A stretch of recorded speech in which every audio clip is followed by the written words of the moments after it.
Hey everyone, settle in. Tonight, we're not starting with kings, or coins, or vaults buried under temples. We're starting with something far smaller. Something fragile, something you could lose in the sand without noticing. A shell, not food, not a tool, not shelter, a thing that does nothing useful, unless everyone agrees that it does. Long before writing, long before minted money, long before anyone trusted a stamped face on a piece of metal, humans were already trading value. And they were doing it with jewelry. Pierced shells, carefully drilled, smoothed by hand, sometimes stained with ochre, have been found hundreds of miles from the nearest coast.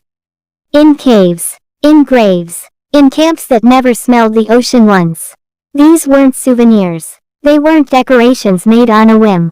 They were carried, which means someone walked for weeks with them, or traded for them, or inherited them, or owed someone enough to part with them. Already, something strange is happening. Because food spoils, stone tools break, but a shell proves something else.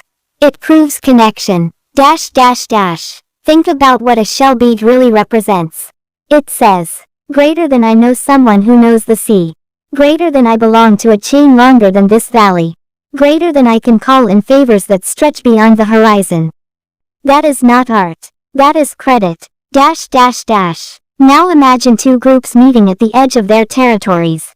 They don't share language. They don't share gods. They don't trust each other.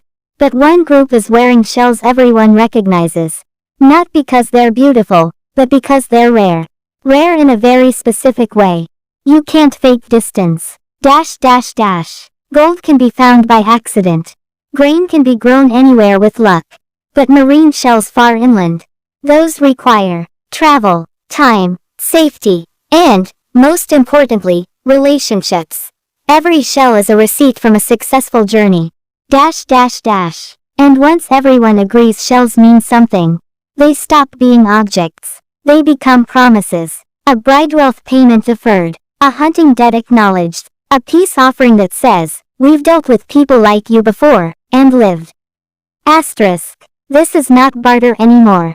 This is abstraction. Here's the quiet part most people miss. No one declared shells valuable. There was no chief's decree. No sacred inscription. No law. Value emerged because enough people kept believing, and acting, as if it were already true.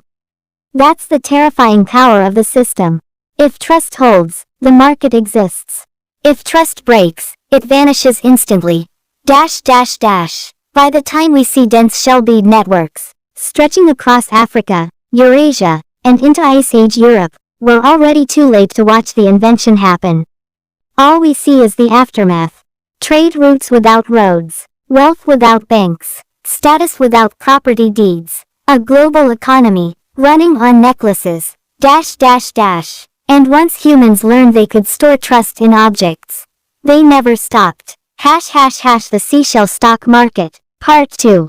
Alright, let's continue. By now, the shells are everywhere. Not literally, no one is drowning in jewelry, but symbolically. They're turning up in places where they no longer make geographic sense. Too far inland, too standardized, too familiar. That's the first warning sign. Because the moment everyone recognizes value instantly, they stop asking why it has value. At first, shells worked because they were anchored to reality. You could point to the coast. You could name the journey. You could list the people involved. But as networks expanded, something subtle broke. Most traders had never seen the sea. They didn't know who drilled the hole. They didn't know how many hands the shell had passed through. They didn't even know what species it came from. They just knew this. Everyone else would accept it. And that's enough to change everything. Shells begin to circulate faster than stories. They move farther than trust can personally reach. Now you're no longer trading with people. You're trading with the system. This is where debt is born. Because once shells are accepted everywhere, you don't need them yet. You can promise them, I'll give you 5 shells after the hunt. I owe your clan 10 shells next season. Take this now, I'll settle later. Nothing physical changes hands. But obligations do. Invisible ones. Dash dash dash. And here's the uncomfortable truth. Debt is older than money. Money is just debt that learned how to walk. Dash dash dash. Archaeologically, we see this shift in patterns. Graves with shell beads that don't match the local style. Caches hidden together, too many to be personal ornaments. Beads worn smooth from repeated handling, not display. These shells weren't being shown off. They were being counted. Dash dash dash. Once counting begins, inequality follows. Not because humans became greedy, but because storage favors accumulation. You can't hoard fresh meat. You can hoard shells. And the people who control exchange routes. River crossings, mountain passes, seasonal gathering points. Start controlling access to trust itself. They don't need to hunt better. They don't need to fight harder. They just need to remember who owes what. Dash dash dash. This is where markets stop being friendly. Where social glue turns into leverage. Where a shell necklace can quietly say, greater than you're behind. Dash dash dash. And yet, people keep participating. Because opting out means isolation. No shells means no marriage alliances. No shells means no long-distance help during famine. No shells means you're alone when things go wrong. So even when the system strains, no one can afford to leave it. Sound familiar? Dash dash dash. By the late prehistoric period, shells are no longer special. They're infrastructure, background noise, the thing you don't notice until it fails. And when it fails, when trust breaks, roots collapse, or new materials replace old ones, entire networks unravel faster than they were built. Not with wars, but with silence. Dash dash dash. Hash hash hash. The Seashell stock market. Part 3. Stay with me. By now, the shell economy has reached its limit. Not because it failed, but because it succeeded too well. Trust has stretched farther than faces can remember. Debts have grown larger than stories can track. And shells, once rare reminders of distance, are now everywhere that matters. Which creates a problem no one planned for. Dash dash dash. When value becomes universal, it becomes vulnerable. Because shells are still shells. They break. They chip. They depend on coasts that can be cut off by storms, enemies, or seasons. And worst of all, they can be copied. Not perfectly at first. Cruder beads. Local imitations. Slightly wrong holes. But close enough. Close enough to shake confidence. Dash dash dash. This is where metals enter quietly. Not with banners. Not with conquest. With convenience. Copper doesn't rot. Bronze doesn't snap in half when stepped on. Gold doesn't care where it came from, only that it's heavy and hard to fake. Metal doesn't replace shells because it's shinier. It replaces them because it's boring. Reliable. Uniform. Easy to test. Trust. Compressed into weight. Dash dash dash. At the same time, something else changes. Humans start writing things down. Not poems. Not myths. Accounts. Marks on clay. Tallies on bone. Scratches that mean, greater than this many owed. Greater than this much delivered. Greater than this promise fulfilled. For the first time, trust no longer lives in memory, or jewelry. It lives on record. Dash dash dash. This is the moment value becomes enforceable. If you deny the debt, the tablet remains. If you flee, the mark outlives you. If you forget, the system does not.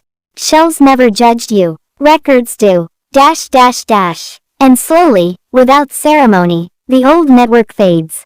Shells retreat into ritual, into burial goods, into ornaments again. They don't disappear. They just stop running the world. The stock market doesn't end. It hardens. Dash dash dash. Here's the uncomfortable ending. The leap from shells to metal to money wasn't progress toward fairness. It was progress toward scale. Toward systems that work even when people don't like each other. Toward economies that survive mistrust, but no longer require kindness. Dash dash dash. So when you look at modern markets, their volatility, their abstractions, their strange emotional power, you're not seeing something new. You're seeing a shell necklace, stretched across continents, with the ocean long forgotten. Dash dash dash. That's the Seashell stock market. Not a metaphor, a warning. Because once humans learn how to turn trust into objects, they never stop trying to optimize it. And every optimization leaves someone behind. Quietly, without breaking a single shell. The Seashell stock market. Part 4 asterisk. Alright, one last turn of the spiral. By now, shells are no longer doing the work, but their logic is. The idea that value can be carried. That trust can be detached from people and embedded in things. That obligations can move faster than bodies. That idea survives every material change. When shells fade, nothing resets.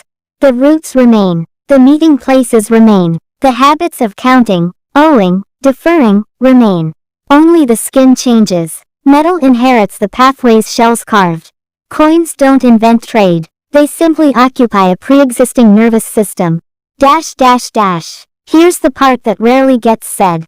Early economies were not designed to maximize wealth. They were designed to reduce risk. A shell necklace was insurance. A way to say, if things go bad here, I have somewhere else to turn. Asterisk. That's why jewelry mattered more than bulk goods. You can't carry a harvest through a famine. You can carry relationships. But as systems scale, insurance becomes speculation. Once value is abstract enough, people stop asking, greater than will this help me survive? And start asking, greater than will this grow? Growth is new. Shell economies didn't grow endlessly. They pulsed, expanded, contracted. Modern markets don't like contraction. They punish it. And remember, shells were visible. You could see who had them, who wore them, who buried their dead with too many. Opacity came later. Paper, ledgers, digits on screens. Value goes from felt, to believed, to assumed. Yet the emotional wiring never updates. Loss still hurts like hunger. Debt still feels like shame. Windfalls still feel like luck granted by something larger than you. Those feelings were trained when value was small enough to wear. So when markets crash, or bubbles form, or trust evaporates overnight. That's not modern fragility. That's ancient biology meeting scaled abstraction. The shell breaks again. And that's where this story really ends. Not in the past, but in the quiet realization that every economy, no matter how complex, rests on the same fragile agreement. That tomorrow, someone will still accept the shell. Sleep well. The Seashell stock market. Part 5 asterisk. Alright, just a little further, because there's one more thing shells taught us. Something we still haven't unlearned. In the shell economy, value was never neutral. Who wore shells mattered. Who didn't mattered more. A necklace could open a conversation. Their skin could end it. This is the birth of economic signaling. Before resumes, before titles, before credit scores, your body was the balance sheet. Shells didn't just store trust. They displayed it. They said, greater than I am connected. Greater than I am vouched for. Greater than hurting me will have consequences. Which means the shell market quietly shaped power without violence.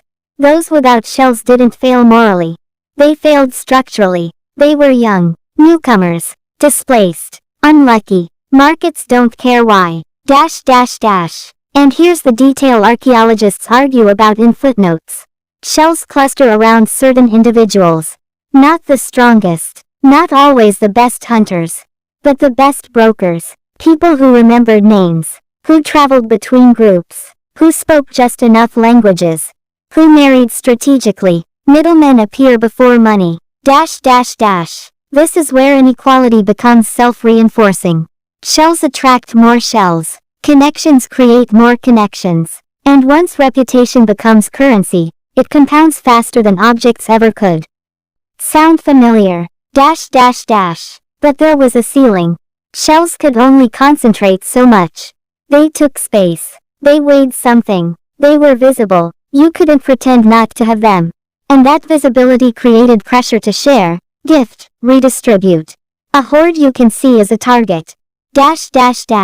Later systems remove that ceiling. Abstract value hides. And when value hides, so does responsibility. So part 5 isn't about shells ending. It's about what we lost when they did. We lost limits. We lost visibility. We lost the quiet social friction that forced wealth back into circulation. The first global economy didn't collapse. It dissolved, replaced by something more efficient, more scalable, less human, but still haunted by a simple truth learned on distant shores. You can turn trust into objects, but you can never turn it off. And once a society starts counting promises, it will spend the rest of its history arguing over who owes whom. That's the shell's final lesson. And we're still wearing it.